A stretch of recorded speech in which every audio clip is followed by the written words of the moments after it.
Revenu sur notre antenne, chers téléspectateurs internautes de la Living Water Channel, nous vous disons une fois de plus bon après-midi. Salut, bienvenue à votre émission préférée, Famille Mielleuse. Nous sommes en train d'être renseignés sur le thème présent, à savoir les 10 règles d'or du dialogue. Et Papa André, je voulais récapituler la fin. Il disait ne jamais parler de ses problèmes aux autres. Et il nous faisait comprendre que l'amour nous apprend à nous taire, surmonter, le couple, le conjoint comme la conjointe devrait surmonter ses difficultés et, l'un des conjoints devrait écouter avec attention son conjoint sans avant de répondre, en fait, l'écouter jusqu'au bout. Être lent à parler, toujours dire la vérité dans l'amour, sans mensonge. Papa André, nous sommes suspendus à vos lèvres pour la suite de cet enseignement. Oui, lorsque nous parlons du dialogue sans mensonge, nous voulons bien parler de l'amplification. Il y a des gens qui aiment amplifier. Je me rappelle qu'un jour, là, nous avons interrogé un évangéliste qui venait de sa campagne d'évangélisation et qui nous a dit non, les aveugles ont vu, les morts ont ressuscité, les paralytiques ont marché. Bon, alors qu'en fait, les gens ont écouté l'évangile, mais des yeux d'homme, on n'a vu aucun miracle se produire lors de cette campagne. C'est ce qu'on appelle l'amplification. Donc, amplifier les choses, ce n'est pas une bonne chose. Amplifier n'est pas bien, ça n'édifie pas le couple. Bien. Nous allons donc continuer en disant qu'il faut écouter jusqu'au bout. Laisser être patient, écouter l'autre jusqu'au bout. Réfléchir avant de répondre. Ne pas répondre sans avoir réfléchi. Bien. Le quatrième point, n'utilisez pas le silence pour frustrer votre conjoint. N'utilisez pas le silence pour frustrer votre conjoint. Expliquez-lui la raison de votre hésitation momentanée.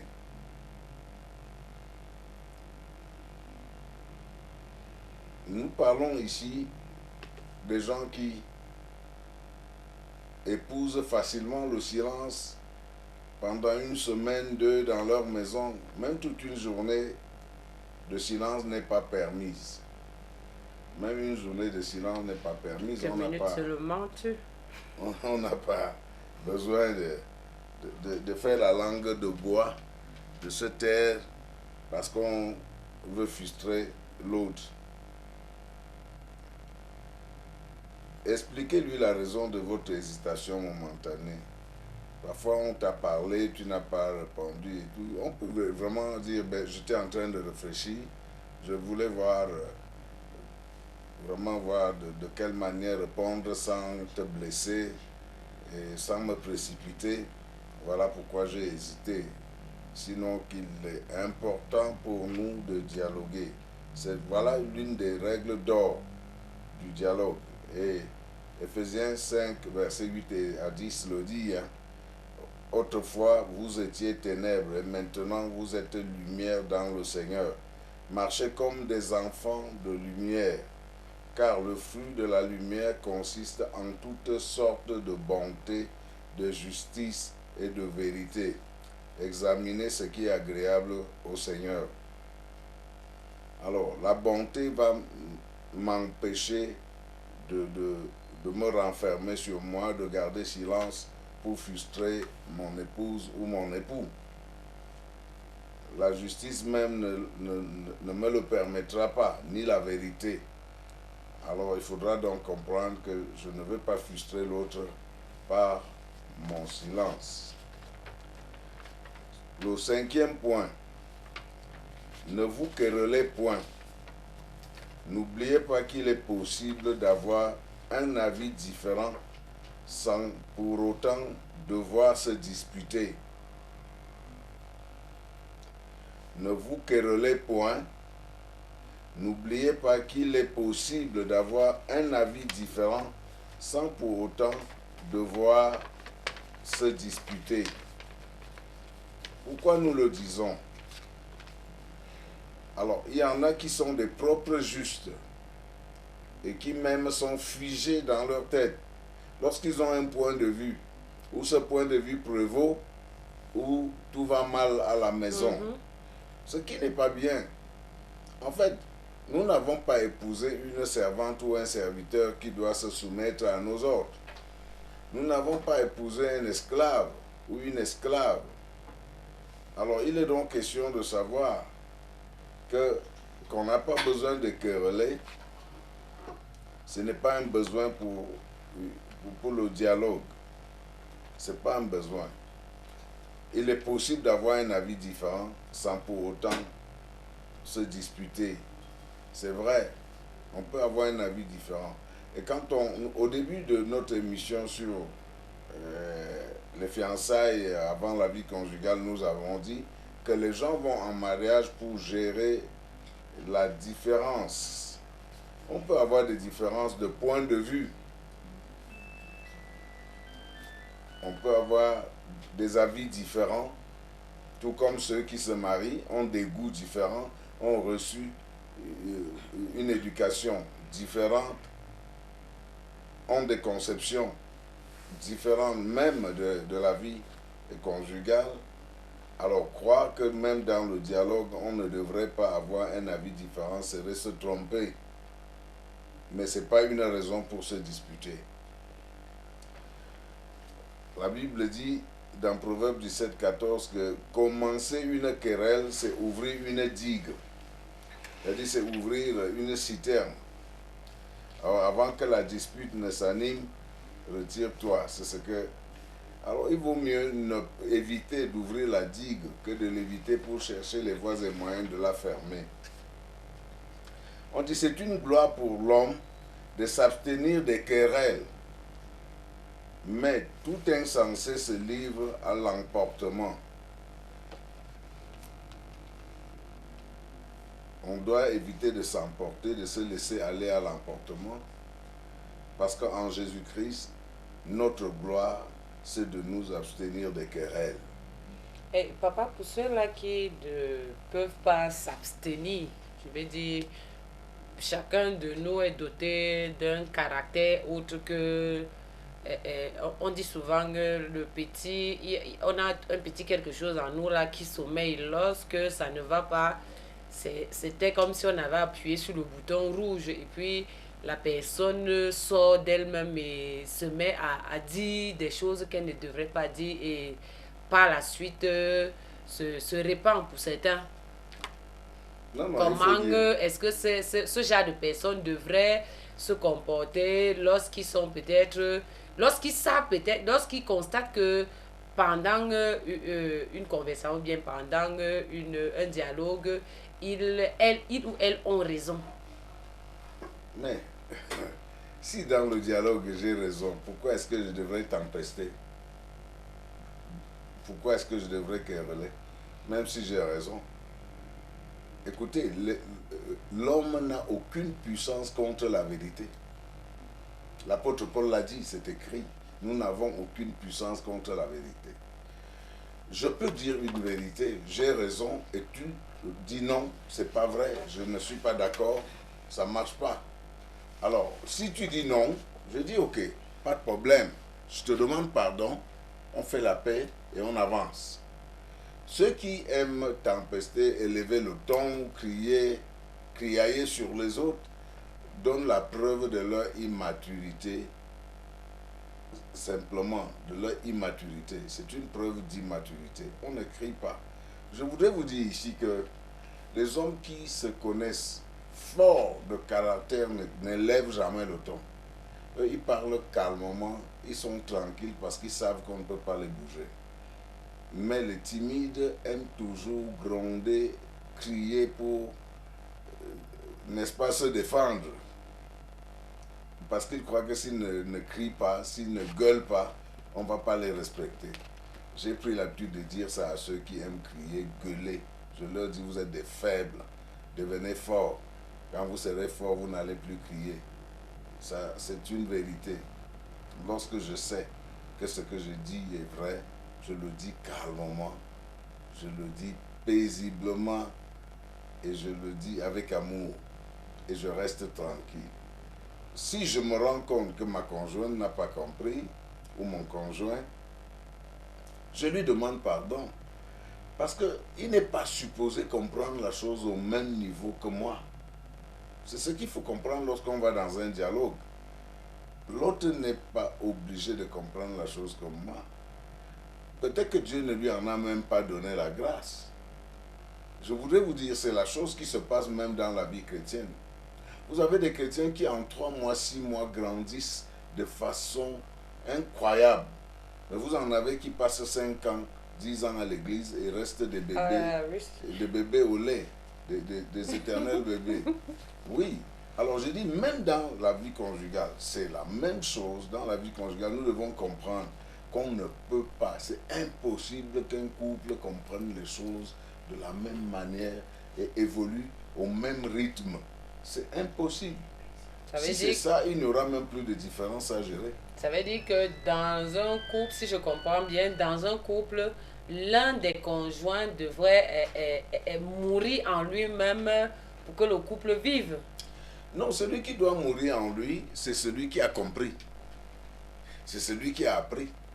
C'est celui qui a acquis de la connaissance. Parce que là, la Bible dit que le fort doit supporter le faible. On est d'accord?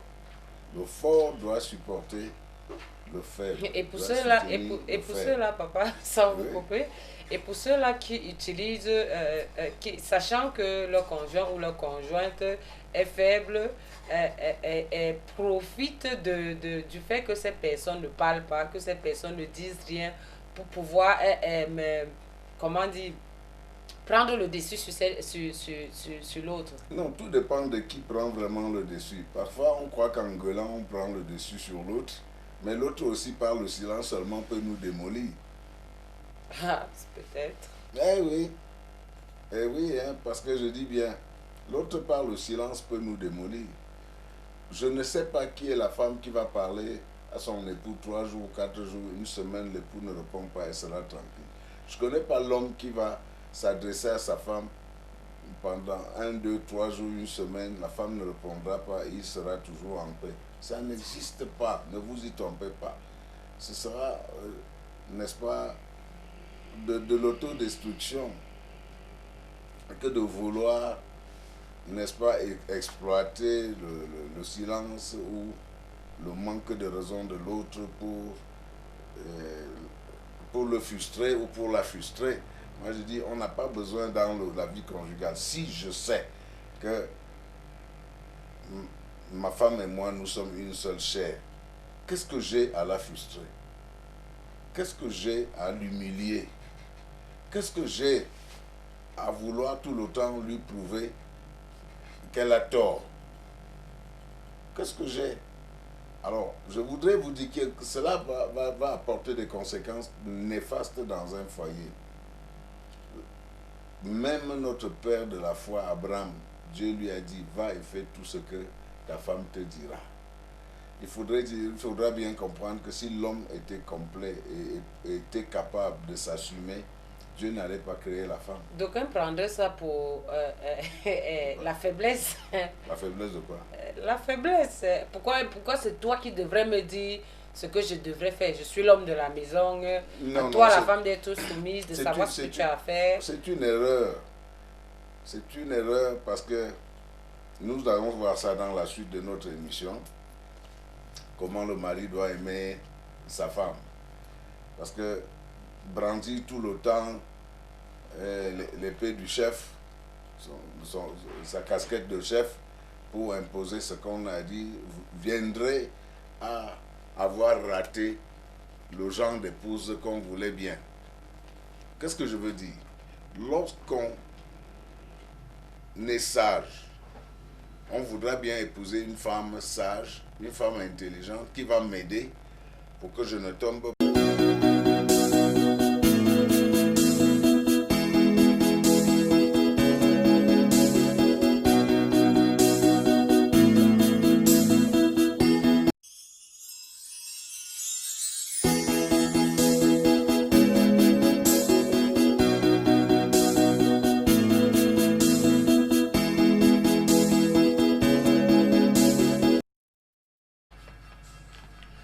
Revenu sur notre antenne, chers téléspectateurs internautes de la Living Water Channel. Nous vous disons une fois de plus bon après-midi. Salut, bienvenue à votre émission préférée, Famille Mielleuse. Nous sommes en train d'être renseignés sur le thème présent, à savoir les 10 règles d'or du dialogue. Et Papa André, je voulais récapituler la fin. Il disait ne jamais parler de ses problèmes aux autres. Et il nous faisait comprendre que l'amour nous apprend à nous taire, surmonter, le couple, le conjoint comme la conjointe devrait surmonter ses difficultés et l'un des conjoints devrait écouter avec attention son conjoint avant de répondre. En fait, l'écouter jusqu'au bout. Être lent à parler, toujours dire la vérité dans l'amour, sans mensonge. Papa André, nous sommes suspendus à vos lèvres pour la suite de cet enseignement. Oui, lorsque nous parlons du dialogue sans mensonge, nous voulons bien parler de l'amplification. Il y a des gens qui aiment amplifier. Je me rappelle qu'un jour, là, nous avons interrogé un évangéliste qui venait de sa campagne d'évangélisation et qui nous a dit non, les aveugles ont vu, les morts ont ressuscité, les paralytiques ont marché. Bon, alors qu'en fait, les gens ont écouté l'évangile, mais des yeux d'homme, on n'a vu aucun miracle se produire lors de cette campagne. C'est ce qu'on appelle l'amplification. Donc, amplifier les choses, ce n'est pas une bonne chose. Amplifier n'est pas bien, ça n'édifie pas le couple. Bien. Nous allons donc continuer en disant qu'il faut écouter jusqu'au bout. Laisser être patient, écouter l'autre jusqu'au bout, réfléchir avant de répondre. Ne pas répondre sans avoir réfléchi. Bien, le quatrième point, n'utilisez pas le silence pour frustrer votre conjoint. N'utilisez pas le silence pour frustrer votre conjoint. Expliquez-lui la raison de votre hésitation momentanée.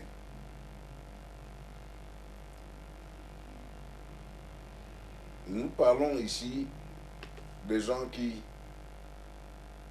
épousent facilement le silence pendant une semaine, 2 dans leur maison. Même toute une journée de silence n'est pas permise.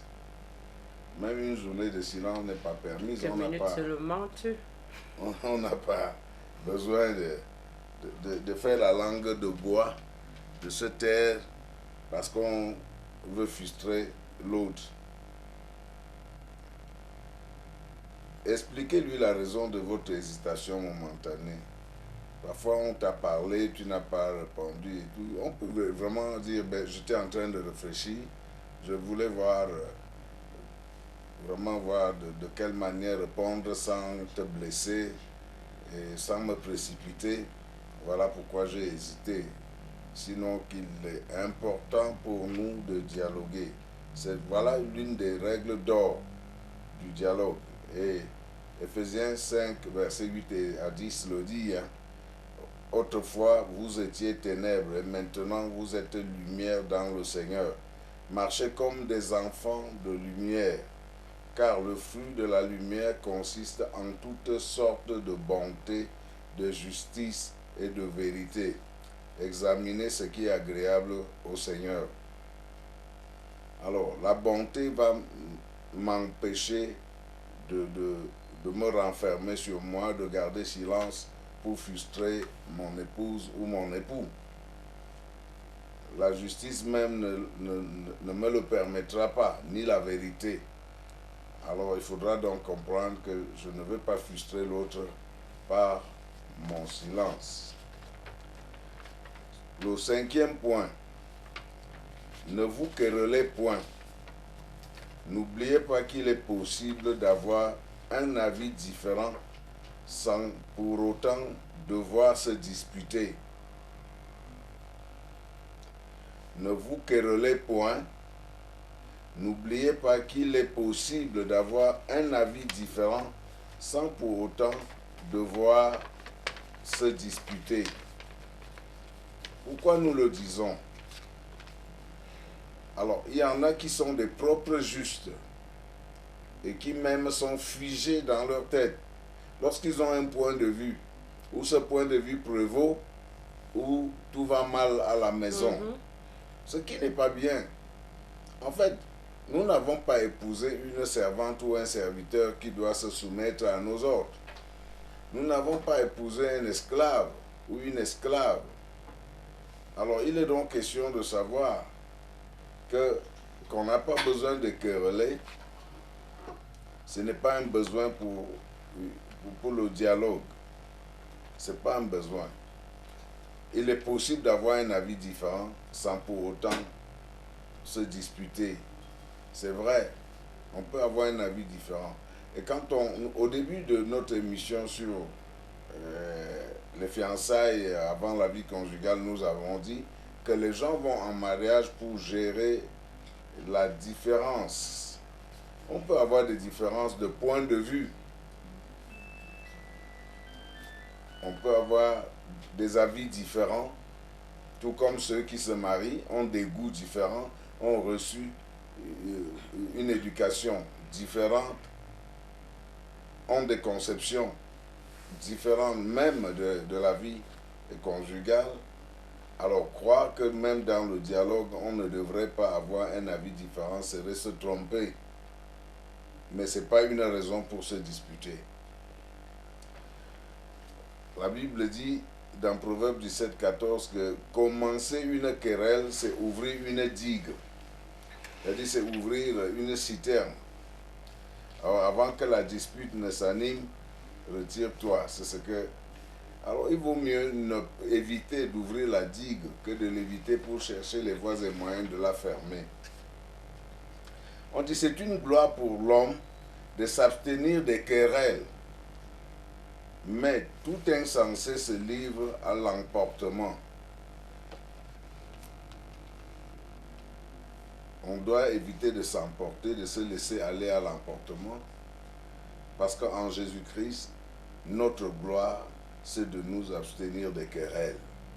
Et papa, pour ceux-là qui ne peuvent pas s'abstenir, je veux dire, chacun de nous est doté d'un caractère autre que... on dit souvent que le petit, on a un petit quelque chose en nous là qui sommeille. Lorsque ça ne va pas, c'était comme si on avait appuyé sur le bouton rouge et puis la personne sort d'elle-même et se met à dire des choses qu'elle ne devrait pas dire et par la suite se répand pour certains. Non, Comment est-ce que ce genre de personnes devraient se comporter lorsqu'ils sont peut-être, lorsqu'ils savent peut-être, lorsqu'ils constatent que pendant une conversation ou bien pendant un dialogue, ils ou elles ont raison. Mais si dans le dialogue j'ai raison, pourquoi est-ce que je devrais tempester? Pourquoi est-ce que je devrais quereller? Même si j'ai raison. Écoutez, l'homme n'a aucune puissance contre la vérité. L'apôtre Paul l'a dit, c'est écrit. Nous n'avons aucune puissance contre la vérité. Je peux dire une vérité, j'ai raison, et tu dis non, c'est pas vrai, je ne suis pas d'accord, ça ne marche pas. Alors, si tu dis non, je dis ok, pas de problème, je te demande pardon, on fait la paix et on avance. Ceux qui aiment tempester, élever le ton, criailler sur les autres, donnent la preuve de leur immaturité. Simplement, de leur immaturité. C'est une preuve d'immaturité. On ne crie pas. Je voudrais vous dire ici que les hommes qui se connaissent forts de caractère n'élèvent jamais le ton. Eux, ils parlent calmement, ils sont tranquilles parce qu'ils savent qu'on ne peut pas les bouger.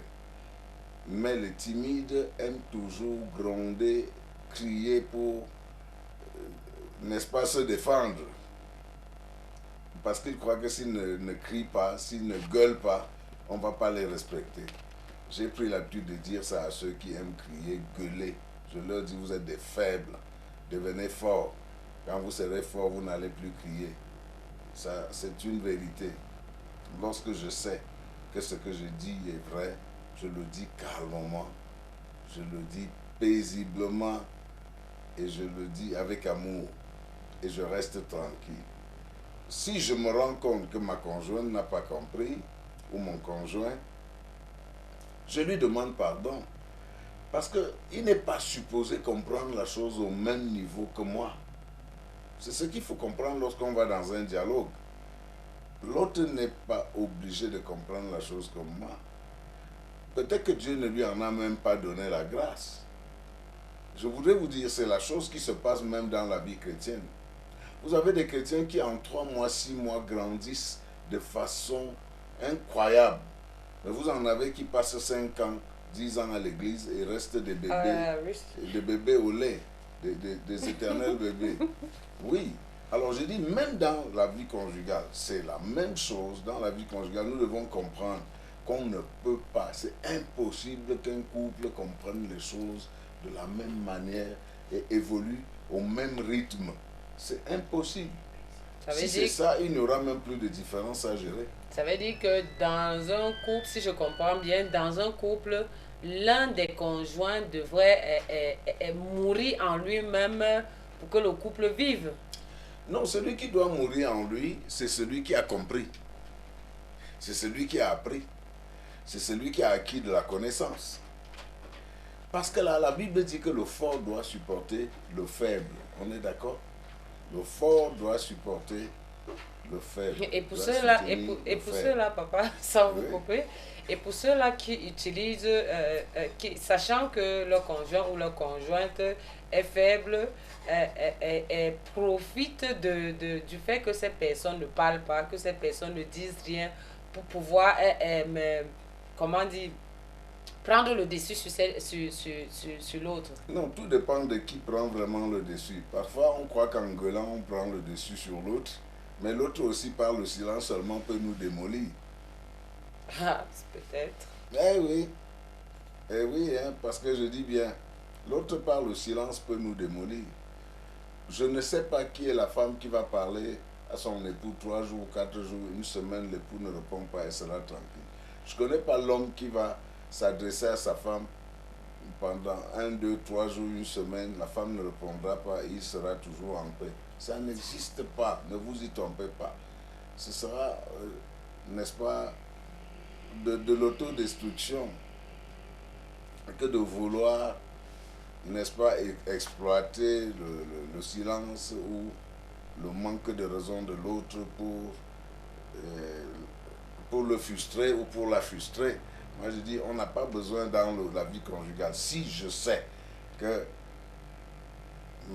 ma femme et moi, nous sommes une seule chair, qu'est-ce que j'ai à la frustrer? Qu'est-ce que j'ai à l'humilier? Qu'est-ce que j'ai à vouloir tout le temps lui prouver qu'elle a tort? Qu'est-ce que j'ai? Alors, je voudrais vous dire que cela va apporter des conséquences néfastes dans un foyer. Même notre père de la foi, Abraham, Dieu lui a dit, va et fais tout ce que ta femme te dira. Il faudra bien comprendre que si l'homme était complet et était capable de s'assumer, Dieu n'allait pas créer la femme. D'aucuns prendraient ça pour la faiblesse. La faiblesse de quoi? La faiblesse. Pourquoi c'est toi qui devrais me dire ce que je devrais faire? Je suis l'homme de la maison. Toi, la femme, d'être soumise, de savoir ce que tu as à faire. C'est une erreur. C'est une erreur parce que nous allons voir ça dans la suite de notre émission. Comment le mari doit aimer sa femme. Parce que brandir tout le temps l'épée du chef, sa casquette de chef, pour imposer ce qu'on a dit, viendrait à avoir raté le genre d'épouse qu'on voulait bien. Qu'est-ce que je veux dire? Lorsqu'on est sage, on voudra bien épouser une femme sage, une femme intelligente qui va m'aider pour que je ne tombe